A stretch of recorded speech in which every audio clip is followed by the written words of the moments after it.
What is going on, guys? I am Watch JRGO, and today, like I said, we're here with my 02 Harley V-Rod. And hopefully, by the end of the day, we're riding this thing. Everything was put back together, RTV'd last night. I don't see any more leaks underneath it. There was a drip where I had the pan, but obviously it's not full of oil, but that's a good start, not having any oil leaks yet, because obviously there's a bunch left in the case. So let's fill this thing back up with oil, start it, I'm excited about that, and then throw this back wheel on, new caliper on, a couple more hours of work, and I think we'll have this thing all together and back on the road. So let's get right to it.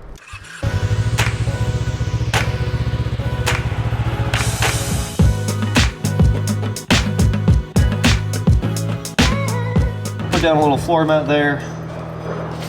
Get ready to fill this oil. Look at that, dipstick's built right in. I know some people were telling me all these random oils they wanted me to use, like special V-twin oils. I have the Harley-Davidson specific oil for the V-Rod. It's Sin 3 or something like that, their current oil that they're running. And I'm gonna put that in here. Usually I just grab some Motul and run that, but Harley wants their special oil. So I bought it. It probably cost too much, but I got it here. We've got some oil back in the V-Rod. Let's fire it up for the first time in months. Hopefully it starts right up and see how it runs. It's definitely filthy.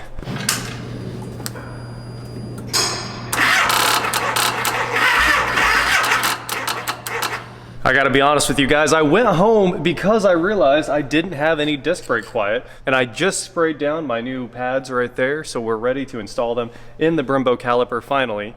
And I was gonna just come back with a bearing press, but I know you guys wanted to see Dad and I working on this, so we waited until he got back in today, and now all we have left to do is put in the bearings, put in the spacers, and bolt this whole thing together. So give me a couple seconds to lube up this pin with some ceramic grease right there. The pads should be nice and dry, ready to slap in, and we're ready to put the rear end back together, finally. It might start. Oh, I bet it will. Well, yesterday it was struggling after not running for a very long time, so let's see what happens today. Hey, you don't have anything on the... Oh, it's on the belt? Yeah, let me get the belt off. Here you go. All right, grab the clutch. I mean, it's in neutral, but... Oh, battery died. Oh well, we'll jump it, and it should be good to go. That's why I got the airbox off. But where don't jump it at? The battery right here. here. Oh, there it is. Isn't this thing crazy? Battery's laying down. Battery laying down in the front, and then the world's biggest air filter, because they needed to move so much air. And then where the battery should be, they put a gas tank. And then the tip over switch is back here under all of this. Yeah, built a lot like a Yamaha where they put the gas tank under the seat. Yep, well the big Yamahas. Yeah, the big touring bikes, most of them are putting them under the seat. That's got a plastic tank, which is nice, so it won't rot out. That is nice. Our Yamahas, our old Yamahas had metal tanks, and they'd rot a hole in them.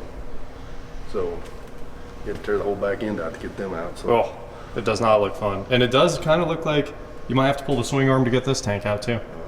It's possible. We're gonna put some brakes together, put a rear end back together. You just drop them both in like that, and then there's a pin with the same Allen that's on the entire bike, a 5 if I remember right. Basically every single bolt on here is a 5, which is really cool.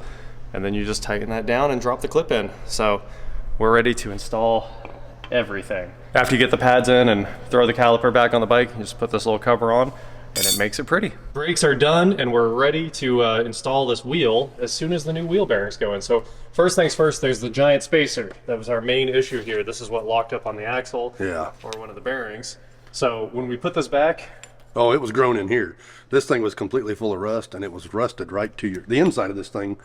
Looks just like that. Yeah. There's been moisture inside here. This whole thing's hollow right here. Hollow wheel. And so moisture infiltrated that space just from atmospheric moisture, I'm sure. And there's no way to stop the moisture from going in. So what we're going to do is we're going to coat that with anti-seize both on the inside and the out, just to keep it from rusting. All I care about, I don't care what it looks like as long as it don't rust. Right. And we gotta put the bearings in. So it's bearing driving time, and we don't have the bearing driver. So wow, there ain't nothing wrong with this. We'll just set that right on there. That's just an extension out of the pile. And so we'll just gotta make sure we're going square. Should go right in. I'm just holding this centered because I don't want to drive off into this. And wipe it out. Well, if I drive off into here, then I'll load this. Yeah. I don't want to load the inner race. I always want to keep the inner race from what I mean by loading is I don't want to dent it. Right. With the, if I come off center. I'm feeling how it's going down with my fingertips. So I'm judging to make sure that I'm keeping it centered and feeling with my fingertips. Make sure once it gets done straight, it'll go all the way in by itself. It's not a very sophisticated way of putting it in, but hey, poor people have poor ways. That's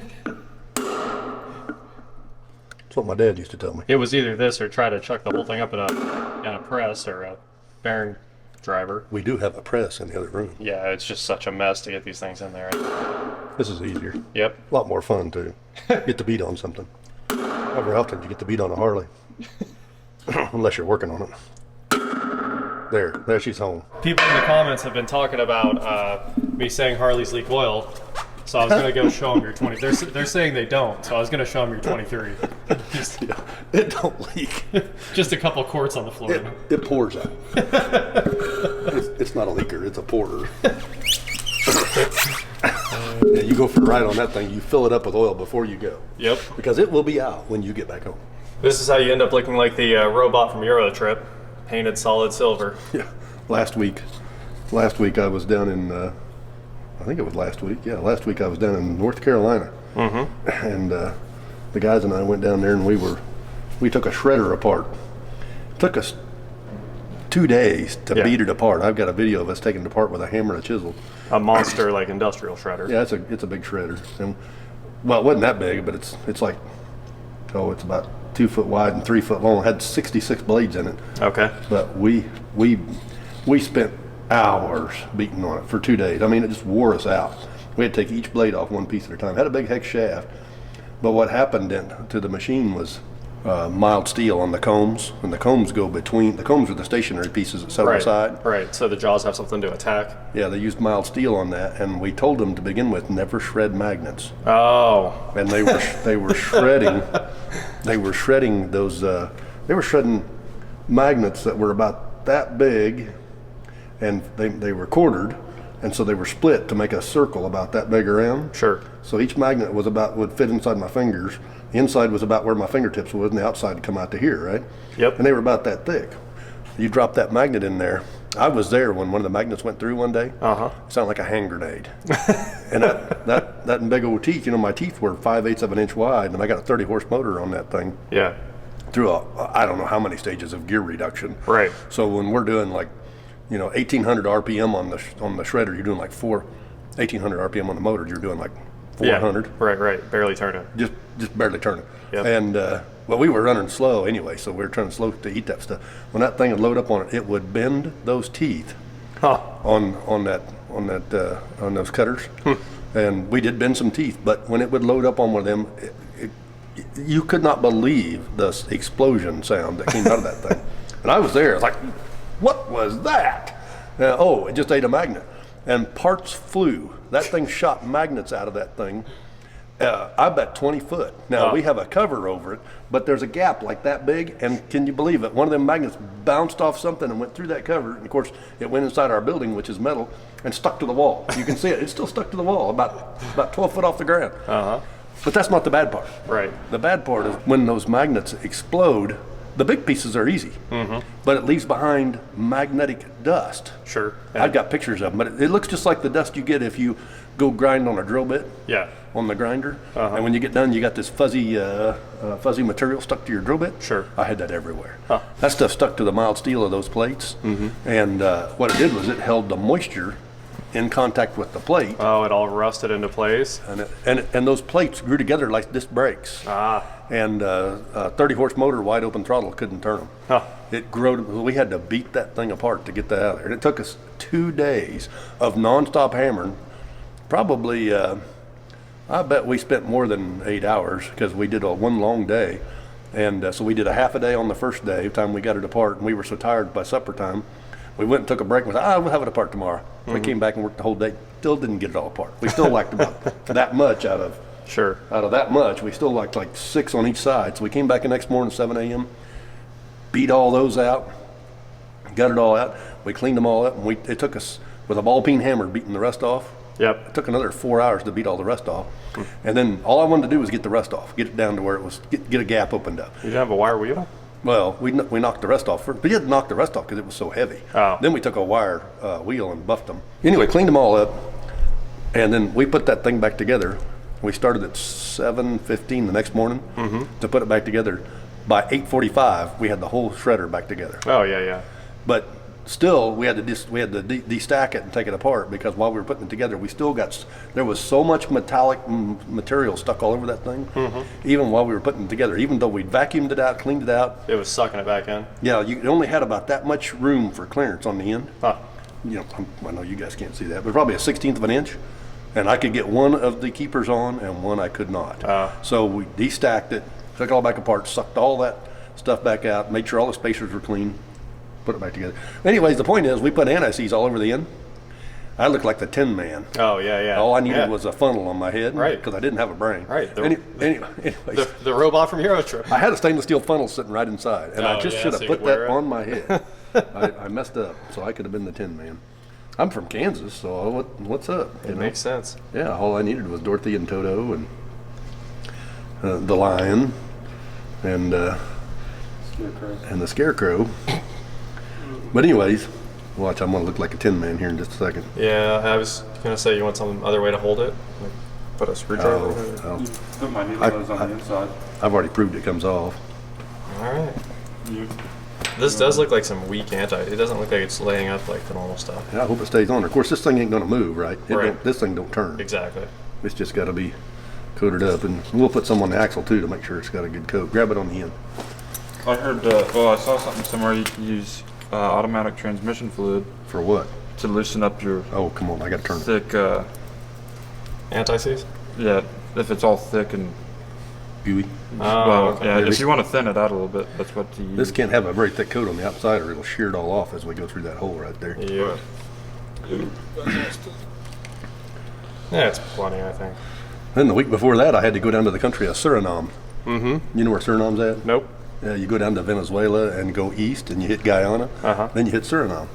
It's a pretty cool little country. I enjoyed that. I just went down there and went out into the. I went out to it's the Amazon forest. Right. So I was out in the forest where I didn't know that was such a big tourist attraction. Everybody's going down there on, what do they call it? It's kind of like jungle tourism. Drop it right in that hole. That'd be cool. Yeah. When you're at the right spot, I think you just hit the axle. So you should be good. Yeah, pull it. So do you think don't need to do nothing. Oh no. It won't go nowhere. All right. So Anti-seize. we need to Grab our rubber isolator, toss it. where's your isolator at? Right here. Is that a new one or a used one? It is the used one, but it was just fine. There's no cracking, very flexible. That should go in opposite this one like that. Is that going in? It's lined up enough, yeah. I think we can slide the axle through. Okay, the axle comes through from your side, Okay. right? It didn't? It seems like it doesn't because all of the hardware is over here. Okay, no, it did come from this side. So you've got the axle here. Okay, so now you need to put a spacer in here. Yep. Spacers Now are. coat that shaft with some more anti-seize. There's not much clearance between that and that tube. Sure. Try to get the spacer too where you can see the rust was. Yeah. Yeah, down there in Suriname, they got, we put one of our big generators online down there, one of the steamers. Uh-huh.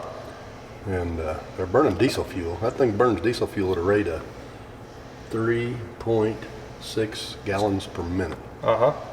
So it puts out a fire that's about, well, on diesel fuel it won't be as long as on natural gas. On natural gas the flame is 24 foot long and 4 foot in diameter. Right. On diesel fuel it's quite a bit shorter. It's still about 4 foot in diameter. Ouch! There's What? a sharp spot right there on the bottom. Oh, of the that chrome? axle. Yeah, the chrome's coming off. Watch out for that crown. I'm way over there. Yeah, definitely. Way over. Now, So I think the spacer goes in here. I That little spacer goes right it there. has to, yeah. Yeah, see it's pretty tight. It is very tight. Yeah. There it is. Okay. Go. Oh, not go. Yeah, like I guess if you wiggle it, it might take, but it's a little tight. There it is. And them guys all drive on the wrong side of the road down there. That's what we had more. Help pull. We had a bigger lever.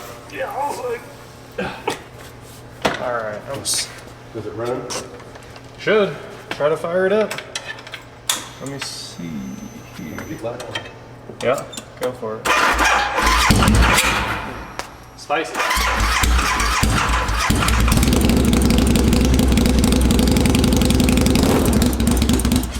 I can put the exhaust on now.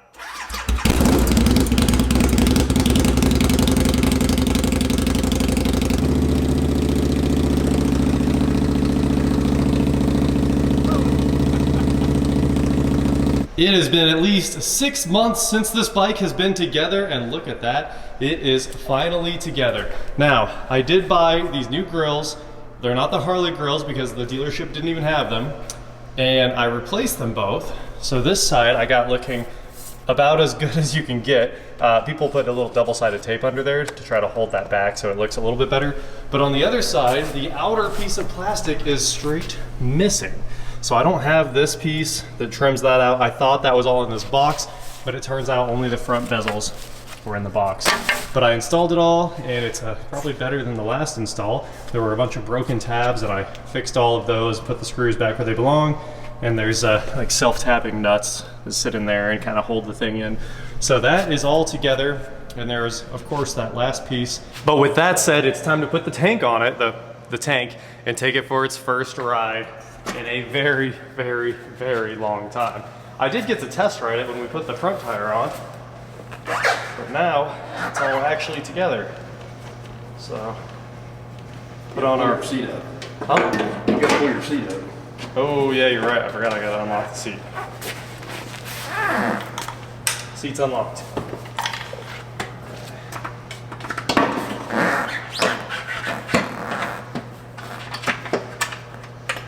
All right. Yeah, this Not great. can't buy the rubber seat. You know, you can probably get those, but I think they're just door rings with a hole in them. What's all this stuff? That is all the trash that I just finished getting rid of. You got covers to go on this side? So I bought a full set of bezels, and that one, the sides aren't included, only the fronts. China. And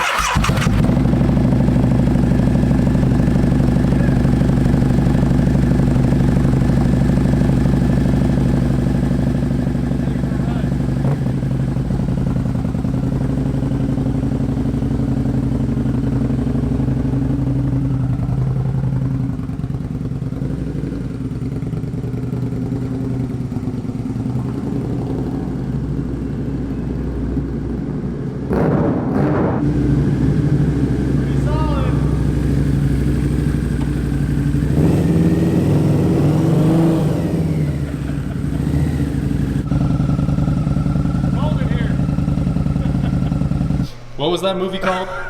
The British guy? I don't know, but I used to ride like this to school every single day. The guy that set the land speed records or whatever? You know what I'm talking about. But I rode on a BSA. I'd put my head down like that, put my feet together out behind me.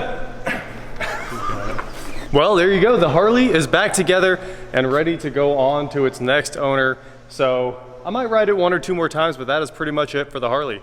That is it for today, guys. Thank you so much for watching. Don't forget to head on over to shop.watchjro.com for cool shirts, not like this. And please like, share, subscribe, do whatever you want to do. And I will talk to you next time. I want to ride. Yeah, go ride it. It needs like a full drive cycle put on it. It's dead. Turn the key one more time. All the way forward. Yeah, it has to go super forward.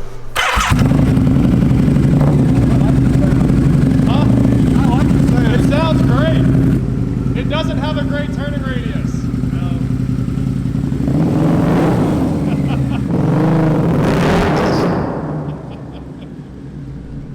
He just lays it down 2 seconds after I put it back together. Oh well.